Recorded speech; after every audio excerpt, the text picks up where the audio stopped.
Assalamualaikum warahmatullahi wabarakatuh. Yang terhormat Bapak Fajar Nugraha, Eskom Mkom, selaku dosen pengamu mata kuliah Tata Kelola Teknologi Informasi.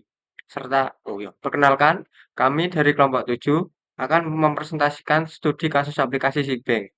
Sebelum kami memulai presentasi, izinkan saya memperkenalkan anggota kelompok kami terlebih dahulu.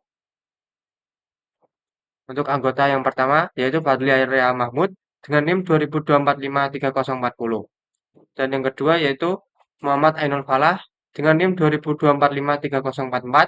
Yang ketiga yaitu ada Muhammad Arubal Adib dengan NIM 2024534046. Dan saya sendiri yaitu Nazril Varian Kusuma dengan NIM 2024536067. Dan yang terakhir ada Ivan Abi Prayogi dengan NIM 2024531145. Dan selanjutnya materi presentasi akan dibacakan oleh teman saya yaitu Fadli Arya Mahmud. Baik, yang pertama ada gambaran singkat organisasi. Sebank atau PT Sebank Indonesia merupakan lembaga keuangan berbasis digital yang berada di bawah naungan ekosistem raksasa teknologi Sia Limited, yang juga membawahi platform e-commerce Shopee dan pengembangan game Garena. Sebagai bank digital, sepenuhnya Sebank beroperasi tanpa kantor cabang fisik dan berfokus pada penyediaan layanan perbankan yang praktis seperti pembukaan rekening online, tabungan bunga tinggi, serta transaksi instan bagi jutaan pengguna smartphone dan pelaku UMKM di seluruh Indonesia. Yang kedua ada ketergantungan terhadap IT. Yang pertama ada akses layanan. Seluruh operasional nasabah tergantung 100% pada aplikasi seluler karena tidak adanya kantor cabang fisik. Integrasi ekosistem ketergantungan pada sistem IPE untuk sinkronisasi saldo dan pembayaran otomatis dengan akun Shopee. Yang ketiga ada pemrosesan data, penggunaan cloud computing untuk memastikan transaksi keuangan berjalan real time 24 jam nonstop. Yang ketiga ada penerapan tata kelola teknologi informasi. Yang pertama ada strategi bisnis, memastikan teknologi yang digunakan sejalan dengan visi perusahaan dalam mendominasi pasar perbankan digital. Yang kedua ada sistem, yang kedua ada keadaan sistem, mencapai tingkat optim mencapai tingkat uptime. Yang kedua ada ke yang kedua ada keadaan sistem, mencapai tingkat uptime maksimal agar layanan perbankan tidak mengalami gangguan teknis yang merugikan nasabah. Yang terakhir ada kepatuhan, menjamin seluruh pengelola data finansial memenuhi standar keamanan informasi yang ditetapkan oleh regulator. Baik, selanjutnya adalah pentingnya tata kelola TI. Penerapan tata kelola TI sangat krusial bagi si bank karena kegagalan dalam mengelolanya dapat berakibat fatal seperti contoh yang pertama itu adalah resiko keamanan data. Tanpa tata kelola yang baik, data nasabah rentan terhadap kebocoran atau serangan cyber yang dapat menghancurkan reputasi bank. Yang kedua yaitu ketidakstabilan layanan. Nah, kegagalan sistem atau downtime yang berkepanjangan akan menghentikan seluruh aktivitas bisnis karena si bank tidak memiliki kantor cabang secara fisik.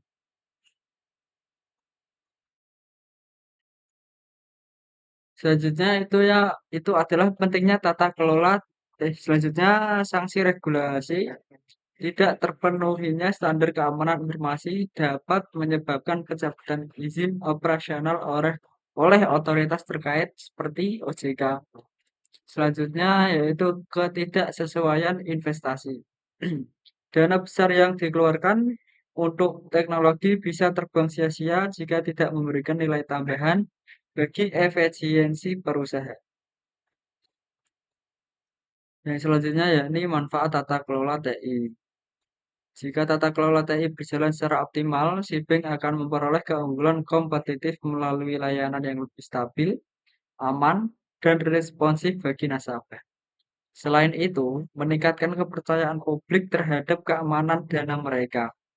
Tata kelola yang baik juga mendorong efisiensi biaya operasional melalui otomisasi yang tepat sasaran, serta memastikan perusahaan selalu adaptif dalam menghadapi perubahan regulasi maupun tren teknologi di masa Berikutnya nomor 6 adalah analisis keselarasan TI dengan bisnis. Yang pertama yaitu perluasan jangkauan pasar. Pemanfaatan aplikasi mobil memungkinkan si bank menjangkau nasabah di pelosok daerah tanpa perlu membangun gedung kantor fisik, sehingga ekspansi pasar menjadi sangat cepat dan luas. Berikutnya yang kedua adalah analisis data untuk layanan, yaitu melalui pengolahan data transaksi yang besar atau big data, si bank dapat menawarkan produk simpanan atau promo yang dipersonalisasi sesuai dengan perilaku belanja pengguna di Shopee. Dan yang ketiga adalah otomatisasi untuk efisiensi, yaitu penggunaan sistem otomatisasi dalam proses verifikasi atau KYC dan penyaluran bunga dan penyaluran bunga memungkinkan si bank beroperasi dengan jumlah staf yang jauh lebih sedikit dibanding bank konvensional.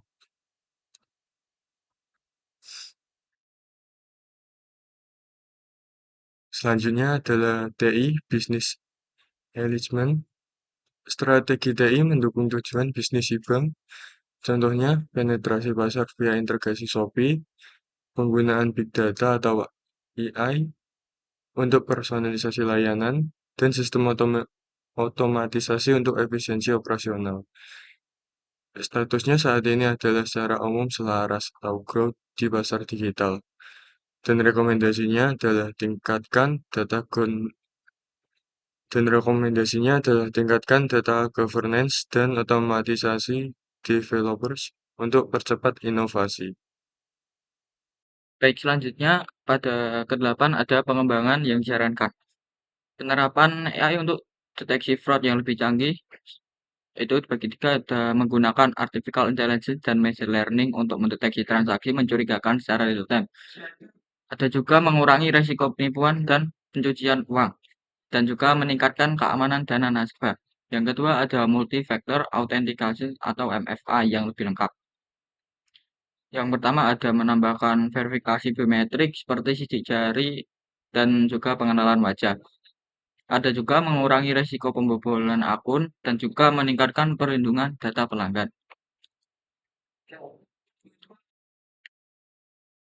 Dan juga yang ketiga ada penguatan sistem disaster recovery dan business continue.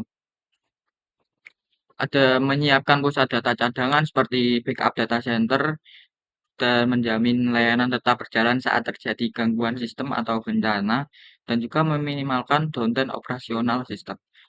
Yang keempat ada pemanfaatan big data analitik. Ada analis perilaku nasabah secara lebih mendalam, memberikan rekomendasi produk keuangan yang lebih personal dan meningkatkan loyalitas dan kepuasan kepada pelanggan.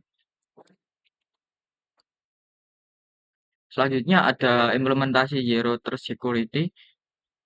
Ada setiap akses pengguna itu harus diverifikasi terlebih dahulu, juga mengurangi resiko akses ilegal terhadap sistem internal, dan juga memperkuat keamanan organisasi secara menyeluruh. Yang keenam ada pengembangan layanan open banking, yaitu integrasi dengan fintech dan layanan digital lainnya melalui API. Yang selanjutnya ada memperluas ekosistem bisnis si bank dan juga meningkatkan daya saing di industri perbankan digital. Untuk kesimpulannya tersendiri yaitu ada dengan pengembangan tersebut si bank dapat yaitu pertama mengurangi resiko keamanan siber dan fraud. Dua, meningkatkan kendala layanan digital. Yang ketiga, memperkuat perlindungan data nasabah. Yang keempat, meningkatkan efisiensi operasional. Yang kelima, mendukung pertumbuhan bisnis jangka panjang. Dan yang keenam atau yang terakhir yaitu mempertahankan kepercayaan pelanggan dan regulator. Si bank telah menunjukkan keselarasan yang baik antara strategi bisnis dengan strategi teknologi informasi atau TI. Namun, untuk menghadapi tantangan perbankan digital yang semakin kompleks, diperlukan inovasi berkelanjutan dalam bidang keamanan, analitik data, otomatisasi, dan tata kelola TI agar risiko organisasi dapat diminimalkan dan keunggulan kompetitif tetap terjaga. Demikian presentasi yang dapat kami sampaikan. Mohon maaf apabila selama presentasi berlangsung terdapat kesalahan dalam penyampaian baik segi materi maupun tutur kata yang kurang berkenan. Sekian presentasi dari kelompok kami. Wassalamualaikum warahmatullahi wabarakatuh.